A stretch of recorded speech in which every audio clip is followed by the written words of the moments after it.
రాజకీయాల్లో కూడా మీరు చూస్తే 8% స్థానిక సంస్థల్లో రిజర్వేషన్లు తెచ్చారు. ఈ పాలసీస్ వల్ల వరకట్నం పోయింది, ఇప్పుడు రివర్స్ కట్నం వచ్చే పరిస్థితి వచ్చింది. I'm proud of it. నేను అప్పుడప్పుడు అడుగుతా ఉంటాను, భార్యాభర్త ఇద్దరు పనిచేస్తే ఎవరి ఆదాయం ఎక్కువ ఉందని.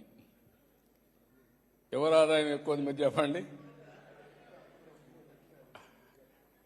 ఆడబిడ్డల ఆదాయం ఎక్కువ ఉంది. మేము కూడా మా ఇంట్లో కూడా వాళ్ళపైన ఆధారపడుతున్నాం.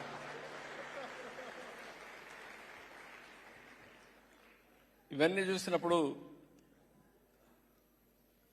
నేను ఒకటే మిమ్మల్ని అందరినీ 40 ఏళ్లుగా నేను చూసినటువంటి మార్పులు ఇవన్నీ. ఇదే సింగపూర్ గవర్నమెంట్ వచ్చినప్పుడు నేను సమైక్య ఆంధ్రప్రదేశ్లో హైదరాబాద్లో ఉప్పల్ దగ్గర సింగపూర్ సిటీ టౌన్షిప్ కట్టమన్నాం. బ్రహ్మాండమైన టౌన్షిప్ నిర్మాణం చేశారు.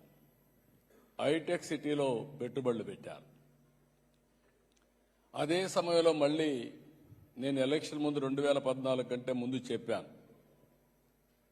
నాకు సింగపూర్తో సంబంధాలున్నాయి, ఆంధ్రప్రదేశ్ రాష్ట్రానికి రాజధాని లేదు, మీరందరూ ఆశీర్వదిస్తే అమరావతి సింగపూర్ లాగా తయారు చేస్తానని ఆ రోజు హామీ ఇచ్చాను.